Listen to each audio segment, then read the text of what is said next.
Welcome again to the Coaster Report for September 5, which is yesterday. Stricker's Grove. I went there on the Labor Day holiday. And if you haven't heard of Stricker's Grove, it's okay. Probably, I don't know how well known it is. It's a small family picnic park in the Cincinnati area, about half an hour west of Kings Island. And they're not open to the public most of the time. I think they usually rent out their facilities to like businesses and large parties and things, but they are open to the public a few days a year. And one of those days happens to be Labor Day. They're also open like one day in October, Independence Day, maybe something else. I don't know. Go look it up if you're interested. But yeah, it's Bacon's home park. But I did have nothing to do yesterday. Had the day off, so I was like, well, weather seems like it's gonna be pretty good, so let's make the 2-hour drive here from Columbus all the way out there to go to Stricker's Grove. And you know what? I had a pretty good time. If you're a coaster enthusiast, someone who enjoys counting your credits, they do have 2 coasters there. Hence the report today. So I rode them both, and I'm gonna. Yeah, it's a long drive. Because I live on the east side of Columbus, so I gotta go all the way through Columbus and then all the way across Ohio. So yeah, it's a long drive for me. Well, let's go ahead and get started with I'm just gonna tell you all the rides I rode, starting with I have a background. I always have a background slide and I forgot about it. So yeah, it's like I said, it's a little family park. I don't know how many people actually can even fit in this park, but yeah, it was open to the public. Not even very busy, despite it being one of the few days they're open this year. So it's pretty nice. Pretty much no lines for anything. Pretty empty. But there's plenty of stuff to do there, especially if you're a family, if you have small children. It's a good park for that kind of stuff. But I'm here by myself because I'm a big weirdo. And this is what I do with my free time. So the first of their 2 coasters that I rode, Teddy Bear. Built in 1996. It's a pretty small kiddie, not kiddie scale, but family scale wooden coaster. And it's fine, I guess. It doesn't go very fast. It doesn't go very tall. Doesn't do a whole lot, but it is pretty well kept up. So it's pretty smooth for a wooden coaster. I guess it's, newer than other wooden coasters I've ridden. So, I mean, these are getting to be 30 years old, but it seems like they've kept it up pretty well. I guess maybe not running as often as some major parks probably helps with wear and tear. But it's fine. I guess not a whole lot to say about it. Kind of unfortunate that the back car was broken or something because the lap bars didn't open up, so I didn't get to ride in the back seat, which was very sad. But that's okay. But yeah, it's fine. It's a kiddie coaster ish. It's a family coaster. It does what it needs to do. Because the first time you rode it, you cried. Oh, you're so disappointed in it. You're like, this coaster is the worst. All right, well, if you're disappointed with Teddy Bear, you probably would be more impressed with Tornado, the other coaster at Stricker's Grove. Much taller. I don't know how tall either of these coasters are. RCDB doesn't have a lot of information on them. I'm guessing this one's about twice as tall. It's hard for me to even guess. I don't really have a good sense of scale. I didn't ride the back of Teddy Bear because it was closed. I rode as far back as I could, and it was fine. But I did ride pretty much all the seats I could because I rode Teddy Bear 4 times. I rode Tornado 8 times. I sat in the middle, sat in the front, sat in the back.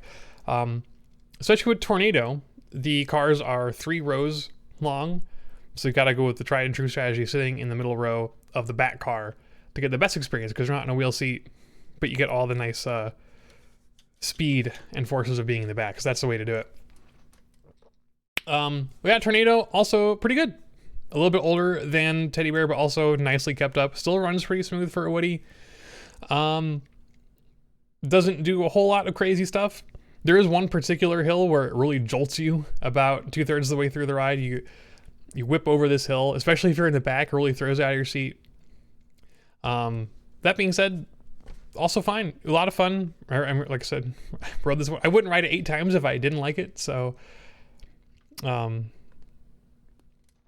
hit her on the lap bar first time. I believe it. Yeah, the one hill is pretty violent on this one, especially in the back, but pretty fun. I enjoyed it.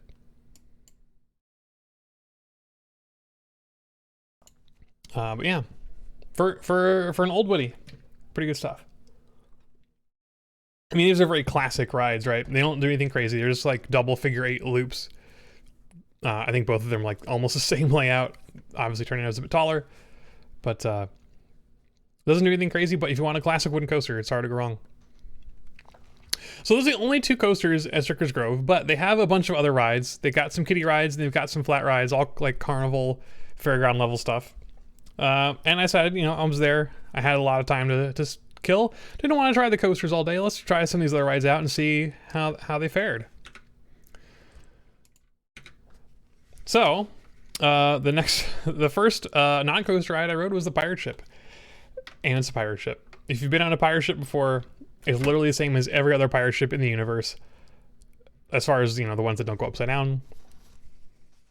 And it's not bad. Get a lot of airtime. I rode it in the back, of course, because that's the way you got to do it. And you get a surprising amount of airtime on this back of the swing, but doesn't really do a whole lot else. But I enjoyed it. It was fun. Worth one ride, I suppose. But it's a pirate ship. If you've been on one of them, you've been on all of them. They all do the same thing. So if you don't like it, then you're not going to miss out on this one. Okay.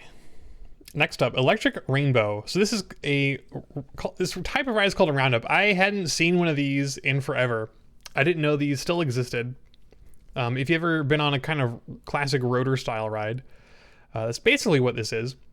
You stand around the edge of this circular structure, and it spins around, and the G-forces, you know, kind of glue you to the outside edge, and then the whole thing lifts up. And you spin kind of vertically, kind of like an Enterprise, except you're standing and you're not strapped in. The only thing keeping you in place is inertia and a tiny little chain that really doesn't do anything. This was pretty insane. I haven't been on a ride like this since I was a little kid, and it was kind of frightening, actually. Just because, like I said, you're not being there's no actual restraints to keep you in, except for that chain. That chain doesn't do anything. And the whole thing feels kind of janky. Like, this ride's probably 40, 50 years old. I don't know. It looks pretty old. So I felt kind of scared. Like, I don't know. It doesn't feel like this should be legal. Like, there's something about this that, you know, OSHA or somebody would be like, probably shouldn't be running this ride. But, I still kind of enjoyed it, despite feeling kind of weird, just spinning around a whole lot. Not really my jam usually, but for the experience, it's hard to beat. And it's really fun to watch. It's a cool looking ride too, especially, you know, as they, you know, flips up in the vertical position. Pretty fun.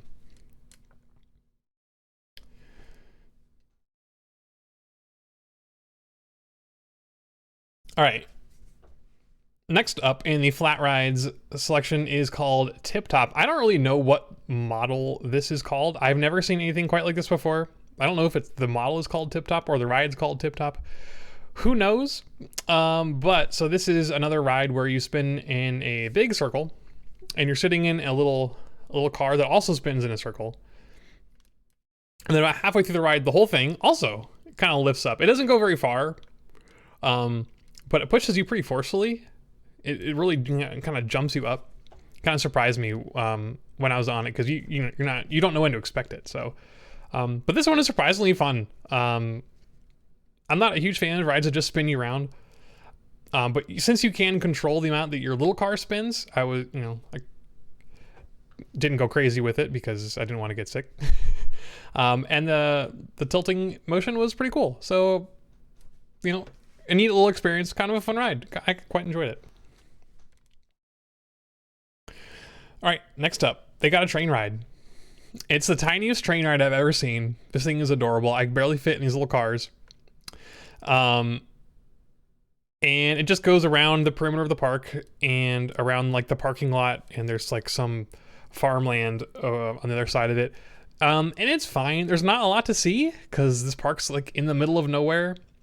So there's really not a whole lot going on. You go buy a hippo prop for some reason. I don't know why it's there. But that was exciting, and you know, it's a fun little ride, I guess. There's a cool tunnel that goes underneath the road at the entrance to the park. But other than that, you know, there's not a lot going for it. If there was more stuff in the area for you to look at as you're going through this train ride, probably would have been more exciting, but still, it's not bad. And it goes right by Tornado near the end of the ride. You go right by the structure, and if you're lucky, the coaster trains will go past as you're on the train, so that was pretty fun. But other than that, it's a little train. All right, next up, mini golf. They do have a mini golf course, so I was like, man, might as well play some mini golf while I'm here. I do love me some mini golf, and I'm usually pretty good at it. I wasn't trying very hard on this one. I wasn't keeping score, wasn't playing against anybody, so it was just kind of casual, playing through the holes. And this one was kind of meh as far as mini golf goes. I've got pretty high standards for mini golf, and I wasn't too impressed with this course, mostly because it's not very well kept up. Part of it has to do with the fact that it's been raining a lot the last few days, so everything was kind of squelchy and muddy. But even like that, aside from that, I feel like this mini golf course needs some attention. A lot of the holes were missing the little plastic cup that your ball falls into, so instead of falling into a nice clean plastic cup, it just fell into a muddy hole, and then you had to reach and pick it up, and it's kind of gross. There's not a lot of shade. It needs more trees around here. Not a lot to look at. Some of the holes aren't very decorated, but one of them does have a loop. That's pretty cool. Other than that, not a whole lot to talk about this mini golf, so not super impressed.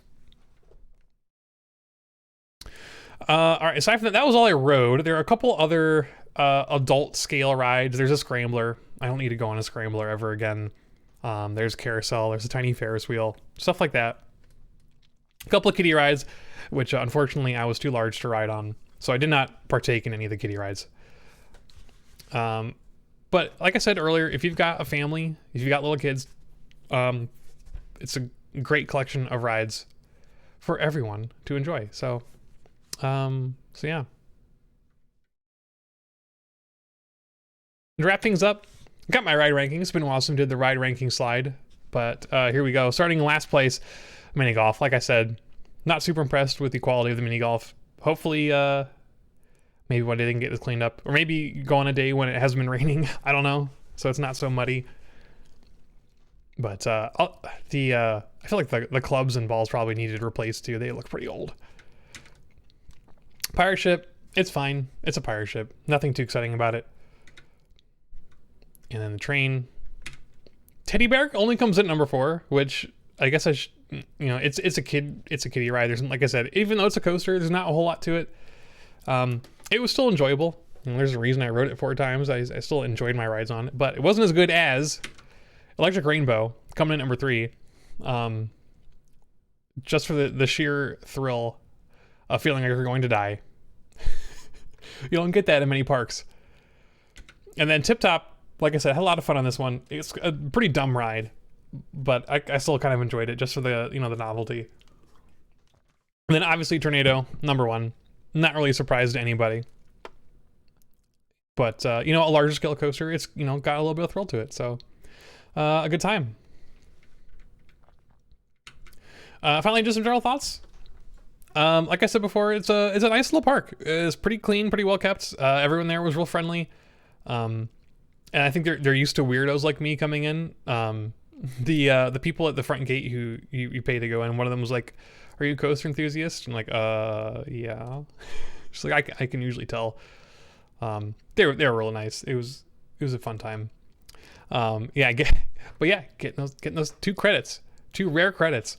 But yeah, it was, like I said earlier, it's nice to see some well-kept Woodies that still run smooth. They're 25, 30-year-old wooden coasters. And like I said, I don't know if it's because they get a little bit less wear and tear than usual, but they, you know, ran pretty smoothly. They were nice rides. You know, they're not like as thrilling as, you know, your GCIs and everything, but for a classic wooden coaster, it's they were nice. Didn't feel too rough. Didn't get bumped around very much. It was a good time. And they do have the old school buzz bars rather than, you know, lap bars and and everything. So you're really you're not strapped in too tightly, which is always fun. Like I said, nice park. Probably not worth the 2-hour drive. Like I said, for me, it was 2 hours to get in there. If you're in the area and it's open to the public, probably worth checking out for a day. But I don't think it's really worth, going in there just to get those 2 credits, if that's what you're there for. If you're already in the area because you're going to Kings Island and you don't mind the half-hour drive from Kings Island over to Stricker's Grove, that's probably worth it, just to check it out. But if you want to ride some rides and you're in the area, Kings Island's probably where it's at. But yeah, probably not worth a long drive just for Stricker's Grove. It was real sad driving home, and the freeway takes you right past Kings Island. You see there go all the coasters that I could be riding right now, but oh well. Oh yeah, absolutely got read by the attendants. You could tell, and I could tell too when I was there, who the enthusiasts were. There were a lot of people wearing roller coaster t-shirts. You could tell like groups of like 1, 2, or 3 adults, and they've all got like Kings Island or Cedar Point shirts on. There were quite a few people who you could tell, oh yeah, they're here for the coasters. So I was not alone. I didn't feel too weird about it. But yeah, if you have a family though, it's probably a lot more worth your time. There's some good kid rides. There's some good family rides. They've got arcades, which looked fun. I didn't go in to see the arcades or anything, but they do have a lot of skee ball, which I remember enjoying a lot as a kid. Didn't partake this time. But yeah, that's it for this edition of the Coast Report. Like I said, Stricker's Grove, fun time. Recommend in certain circumstances. If you really want those 2 credits. But yeah, that's gonna do it for that. Thanks for watching.